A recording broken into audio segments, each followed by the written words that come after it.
From a poor beggar to a successful billionaire, is this journey just a dream? No, it is the reality that many people have experienced in their turbulent lives. In the wandering footsteps of beggars, there are profound lessons about will, perseverance, and unshakable confidence. So what helped them change their fate? These wise philosophical stories will reveal valuable secrets to help you realize that change is always within reach. Let's explore and let these stories inspire you, making you wonder, can I do it like them? Story 1. The family lived in poverty, and Schultz often worked odd jobs as a child to help support the family. After graduating from high school, Schultz received an athletic scholarship and attended Northern Michigan University, where he graduated with a bachelor's degree. He then began his sales. Howard Schultz, born on July 19, 1953 in Brooklyn, New York, experienced a difficult childhood in the Canarsie Bayview Houses social housing complex. His father, Fred Schultz, was a truck driver, while his mother, Elaine, was a receptionist. Rear at Xerox Corporation before moving to Hammerplast, USA, a Swedish home appliance company, where he served as vice president and general manager. In 1982, Schultz joined Starbucks, then a small coffee shop chain with a few locations in Seattle. He began as the director of retail operations and marketing. During a business trip to Milan, Italy, Schultz became fascinated with the coffee culture at local espresso bars, where he found a close-knit community and an enjoyable coffee-drinking ritual. This inspired him to bring a similar experience to Starbucks.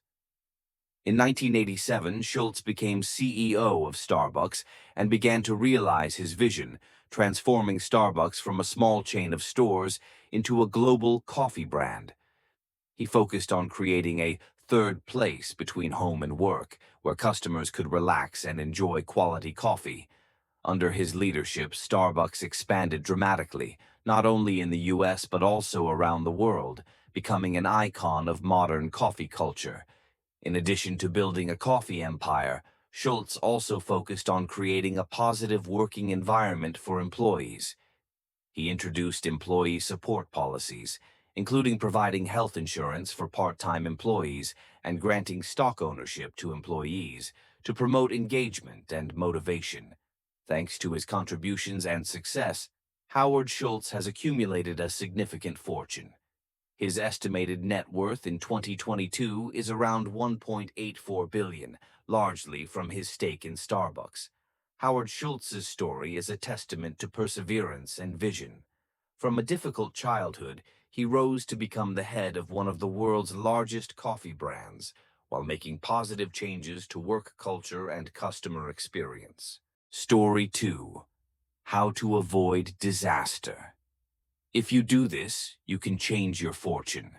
In life, not everything can be fought for. What has been arranged, no matter how hard you try to fight, you cannot change it. So why fight must take what does not belong to you? Patience and endurance are not cowardice, but sometimes bring blessings to people's lives. Examples such as Cao Tian tasting gall and lying on thorns, Han Xin enduring the humiliation of crawling between people's legs, are all typical examples in history. In life, similar stories are not rare. We can learn from examples of patience, not letting anger lead us. Below are 3 historical stories about patience to avoid disaster. Officials fight without fighting back. After the Qin state destroyed the Wei state, Qin Shi Huang heard about Zhang Er and Chen Yu, 2 famous scholars of Wei. He rewarded Zhang Er with 1,000 taels of gold and Chen Yu with 500 taels. Chen Yu respected Zhang Er like a father, and the two became close friends, going through life and death together. They went into hiding and became officials in Chen County to make a living. The local county magistrate beat Chen Yu because of a little grudge. Chen Yu instinctively wanted to fight back, but Zhang Er secretly kicked Chen Yu to stop him. He told Chen Yu to be patient and wait for the right time. After the county magistrate left, Zhang Er said to Chen Yu, "If you can't be patient in small matters, how can you face big things?" Chen Yu calmed down and realized that Zhang Er was right. If they had resisted at that time, their endings might have been different. In the end, both of them reached the positions of Duke Khan and Prime Minister. If they hadn't been patient, they wouldn't have been able to achieve such success. Unreasonable people cause trouble. During the Qing dynasty, there was an old man named Yuan who opened a pawn shop. At the end of the year, a neighbor came to reclaim the clothes he had pawned, but his hands were empty. The store manager did not agree, making the neighbor angry and shouting. Old Yuan calmly explained, patiently avoiding conflict. The old man sent someone to find the neighbor's clothes and also gave him a cotton jacket to wear during Tet. Unexpectedly, that same night, the neighbor died at someone else's house. The neighbor's family sued, causing trouble for the other family for many years. In fact, the neighbor drank poison and framed old Yuan for disaster. But because the old man did not argue, his plot failed. Thanks to his patience, the old man avoided disaster and maintained peace with his neighbors. No calculation. In the Chengde region, there was a man named Hu Changying. His cousin was Lu Mo, a scoundrel who often caused trouble for everyone. Lu Mo always cursed and made things difficult for Hu, but Hu Changying never fought back. One day, Lu Mo came to Hu's house, cursing and taking things. Hu endured, smiled, and treated him kindly. 2 days later, Lu Mo died unexpectedly. Everyone said that it was fortunate that Hu Changying did not cause trouble with Lu Mo, otherwise he would have been implicated. If he had not endured, Hu might have had to go to court, been wrongly accused, and suffered. The above stories show that being patient and tolerant with others is not a loss, but sometimes brings blessings to oneself. Avoiding confrontation with unreasonable people, being patient in difficult situations can help us avoid great disasters. Heaven has eyes. Good people will eventually be protected and blessed. Story 3. The art of harming people is ineffective. During the Ming Dynasty, there was a poor but very kind family. Whenever people from other places came to the locality because of crop failure or disaster, this family always tried their best to help them, giving them rice and porridge to eat. One day, a person from the south was in a flood and found his way to the north to take refuge. On the way, he saw someone living there, so he knocked on the door and asked for food. The female owner of the house quickly brought him 2 corn cakes. After eating, the guest was very touched and said that he was a famous feng shui master, but was currently in a difficult situation. To repay the favor, he wanted to help the family find a good place to bury their ancestors. The female owner was very happy to hear that and invited the feng shui master to help find a place with good feng shui to build a tomb for the family. The feng shui master pointed to a piece of land with a dark mountain in front, a mountain behind, a green dragon on the left, a white tiger on the right, and a lake in front. The feng shui master said that if the family was buried there, they would surely prosper after 10 years. The female owner thanked the feng shui master and then he left. However, the feng shui master had an evil heart, hoping that after the family became rich, they would return to repay him. He planned that when the family became rich, they would give him a lot of money. Many years later, the old lady in the family passed the imperial examination and was buried according to the feng shui master's instructions. About 10 years later, the son of this family passed the imperial examination and became a local official. Their family became prosperous, and the family also grew strong. The feng shui master remembered his promise, counted on his fingers, and knew that the family was now rich. He decided to come to receive the reward money. When she arrived at the house, the hostess was extremely surprised and happy, because he was the feng shui master who had helped the family. She said that her son had passed the imperial examination, the family was well off, and they wanted to thank him. She gave the feng shui master 10,000 taels of silver, a huge sum of money at that time. But the feng shui master was not satisfied. He thought that with the family's current assets, they could have given him 50,000 taels of gold. He was angry because he thought the family was stingy.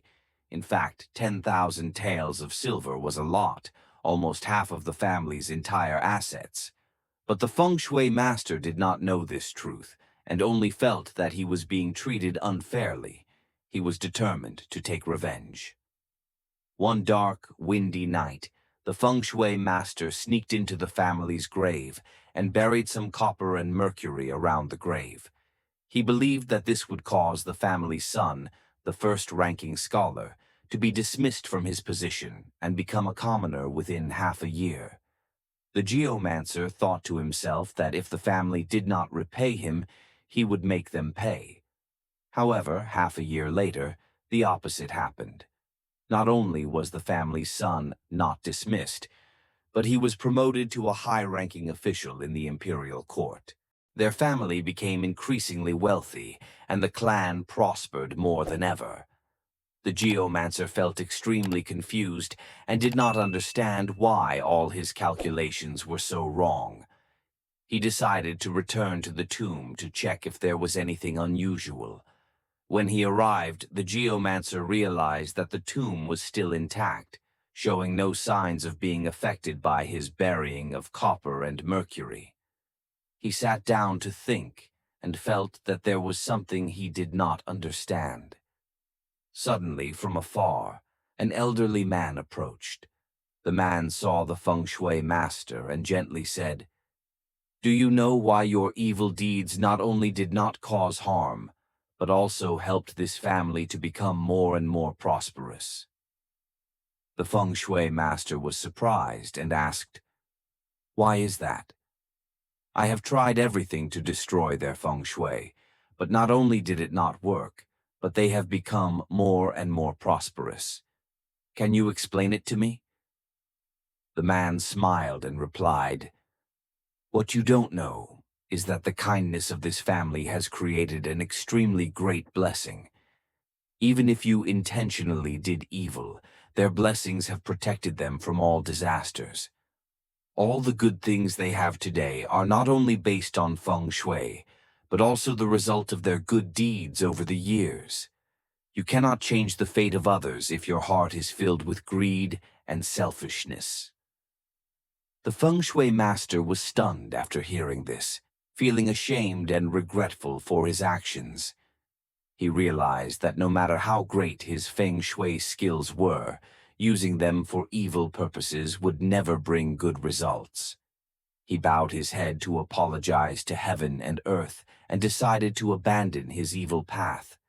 After that, the feng shui master left that land, found a remote place to cultivate his mind and redeem his mistakes. The story of the feng shui master and this kind-hearted family spread everywhere, becoming a lesson about the power of kindness and virtue. Everyone understands that wealth and prosperity do not only depend on choosing a good place, but also come from the heart. Story 4. Do good deeds and accumulate great virtues. In ancient England, during the reign of King Henry, there was a young scholar named John who came across a pair of boots in a town shop that looked exactly like the ones his father used to wear when he was alive. Curious, John asked the shopkeeper about the boots. The shopkeeper mentioned that someone had brought them in for repairs and would return soon to collect them. John decided to wait outside the shop. Soon after, a man on horseback arrived to pick up the boots. To John's surprise, it was his father. Shocked and overwhelmed, John ran after him, calling out, "Father, why have you left without speaking to me?" His father turned around and said, "Son, you must live like Henry Goodwill." John, puzzled, asked, "Who is Henry Goodwill?" His father responded, "He is the governor of this town. You should build a statue of Henry Goodwill and honor him daily with offerings." With that, his father disappeared into the mist. Determined to understand the meaning of his father's words, John went straight to meet Henry Goodwill. After narrating the strange encounter, John humbly asked for guidance on how to live a righteous life. Henry Goodwill replied, "I have always devoted myself to helping others. Every day I do 4 or 5 good deeds, and on many days even more, sometimes 10, 20, or even more acts of kindness. I have been doing this for over 40 years without fail." As the years passed, Henry lived a long and prosperous life, passing away peacefully in his sleep. His descendants enjoyed great wealth and success for generations. There is an old saying, "Never overlook small acts of kindness. To be truly virtuous, one must cultivate a kind heart every single day. When you think good, your actions will follow, and small deeds will accumulate into greatness." Story 5. The story of a lustful man who met with bad luck. Jake Thompson, a man famous for his lustful personality, always flirted and teased women whenever he had the chance. He often used flirtatious eyes and joking words whenever he saw women passing by.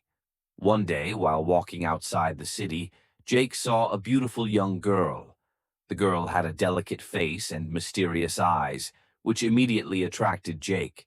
He started teasing her, trying to attract her attention.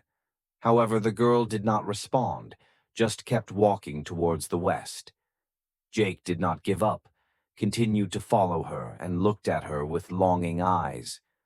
Suddenly, the girl turned back, whispered to Jake, "This place is too crowded. If you really want to see me, go further, to the abandoned house at the end of the street." Jake immediately felt like he was lucky. He didn't think much, decided to follow the girl, regardless of the muddy road after the rain the night before.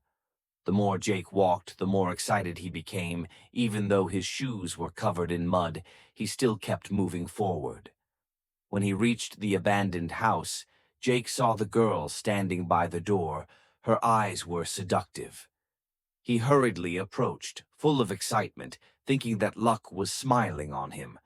But as soon as the girl turned around, Jake was horrified to see the face of a demon. Instead of a charming beauty, the girl appeared with sharp teeth, fiery eyes, and fishhook-like hands. Jake was terrified and turned to run, but the demons still chased him.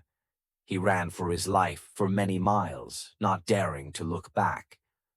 Finally, Jake found a village, knocked on the door of an acquaintance.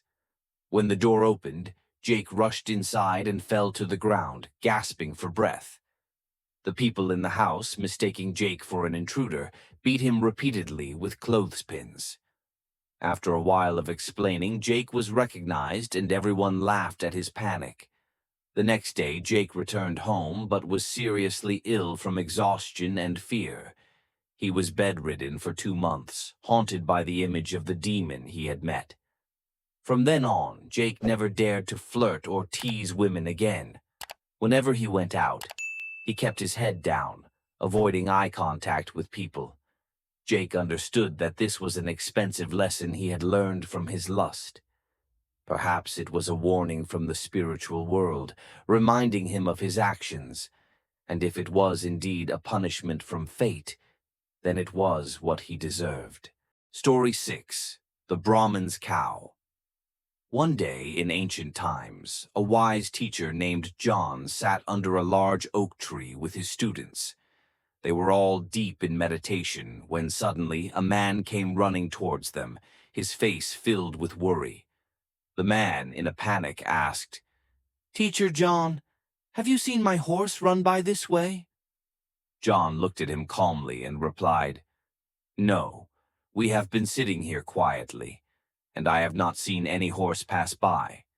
Hearing this, the man hurried off, still anxious and searching for his lost horse. After the man left, John turned to his students and asked, "Why do you think that man was so distressed?" One of the students answered, Because he lost his horse, master. John smiled and asked, "Do any of you have a horse to lose?" The students responded, "No, master, we do not." John nodded and said, "That is why you can sit here peacefully without worry. When you have nothing to lose, you have no reason to be anxious. Consider this: money, fame, and the attachments in our lives are like the man's lost horse. The more we cling to them, the more we suffer when they slip away. It is not the possessions themselves that cause pain, but our attachment to them. Today, what are you worried about? Is it a horse that you are desperately trying to find? Perhaps it is time to sit under a peaceful tree, trust in the flow of life, and let go of the need to hold on so tightly. Life is a journey of continuous learning and improvement. From the stories of beggars who became billionaires, we learn profound lessons about patience, willpower, and self-confidence. Although everyone's starting point is different, with a wise philosophy of life, we can achieve unexpected success. How do you feel about these philosophies? Leave your comments in the comment section below. Don't forget to subscribe to the channel so you don't miss the next videos. Thank you and see you in the next video.